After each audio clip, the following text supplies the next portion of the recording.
એટલે ગણિતના 10મા સ્વાધ્યાયનું 3જા સેક્શનનો આપણે પ્રશ્નો આગળ ચાલુ રાખીએ છીએ અને એના જે જુદા જુદા અંગો વિશેના સંબંધોની વાત કરીએ છીએ.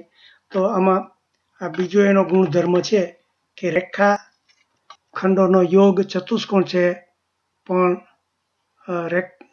રેખાખંડોથી ઘેરાયેલો ભાગ ચતુષ્કોણ નથી. એટલે શું? તો કે આપણે ગણ શીખતા હતા ત્યારે સાર્વત્રિક ગણનું શીખેલા. એટલે આપણને ખબર હોય તો યુ સાર્વત્રિક ગણ કહેવાય. અને એમાં જો આ એ ગણ હોય તો આ એ ગણના જે કંઈ સભ્યો હોય એ આપણે કીધું હતું કે એનો પૂરક ગણ. અને એટલે ફરીથી જોઈ જઈએ. એટલે ધારો કે સાર્વત્રિક ગણ હોય, સાર્વત્રિક ગણ એટલે આપણે જેટલા જેની સંદર્ભમાં વાત કરતા હોઈએ એ વિસ્તાર. ધારો કે આપણે તમારી ક્લાસની વાત કરીએ કે 9મા ધોરણનો ક્લાસ, 9મા ધોરણનો ક્લાસ ની જો આપણે ખાલી વાત કરવાના હોઈએ તો આપણા યુ ગણ છે એ 9મા ધોરણનો ક્લાસ થાય, 9મા ધોરણના બધા વિદ્યાર્થીઓ. પછી એમ કે આપણે એમ આ એ ગણ કેવો હોય કે રમતગમતની ટીમ. એમાં રમતગમતની ટીમ ને જો આપણે એ ગણ કરીએ અને એમાં જો આ રોલ નંબરવાળા ભાગ લેતા હોય, 2, 5, 7 વાળા લેતા હોય તો એ રમતગમતની ટીમ. પછી આપણે પૂરક ગણ ગણ્યો હતો કે એ ડેશ પૂરક ગણ. તો પૂરક ગણમાં કોણ હોય કે જે એમાં ન આવતા હોય એ.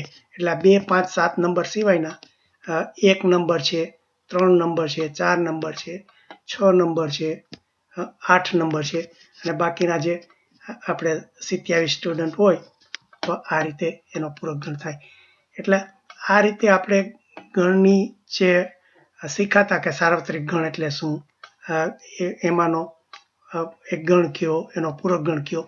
તો હવે એ જ વસ્તુ આપણે ચતુષ્કોણને અહીંયા લાગુ પાડવાની છે. તો આપણે જે એક સપાટી હોય, આખી સપાટી, એનો સાર્વત્રિક ગણ કરીએ અને એને આલ્ફા નામ આપ્યું. એટલે આ સાર્વત્રિક ગણ થયો. સાર્વત્રિક ગણ એટલે કોઈ એક સપાટી. એટલે રૂમનું તળિયું હોય અથવા તો આપણા રૂમની દિવાલ હોય. એટલે આપણે જોયું હતું ને કે આમાં વાત કરી હતી કે એમાં એક ગમે તે એક સપાટી હોય. ધારો કે આ ઉપરની સપાટી છત હોય એ એક સપાટી, એનો તમે એક ગણ કરો. અથવા તો આ સામેની દિવાલ હોય એને તમે ગણો, એ આખી સપાટી, એને સાર્વત્રિક ગણ કહેવાય. અથવા તો આ જે બાજુની દિવાલ હોય એને તમે ગણો તો એને સાર્વત્રિક. એટલે આવી રીતે એક સપાટી હોય. હવે એના ઉપર તમે જો આ ચતુષ્કોણ દોરો તો એ સપાટી ઉપર થયો. એવી રીતે આના ઉપર જે આ 4 બિંદુ લઈ દોરો એવી રીતે આમાં. એટલે આ એક એની સપાટી ઉપર જ આવેલો ચતુષ્કોણ છે. એટલે એવી રીતે આપણે આ જો ચતુષ્કોણ દોરીએ ABCD તો શું કહેવાય કે આ સપાટી છે, આલ્ફા છે, આ સમતલ સપાટી. અને આ જે ABCD નો ચતુષ્કોણ છે, ABCD એ આપણો એક ગણ થયો. તો આ એમાં આવેલો છે, આ સપાટીની અંદર આવેલો આ ચતુષ્કોણ છે. તો શું કહ્યું કે એની રેખાખંડોનો યોગ ચતુષ્કોણ છે, પણ રેખાખંડોની ઘેરાયેલો ભાગ ચતુષ્કોણ નથી.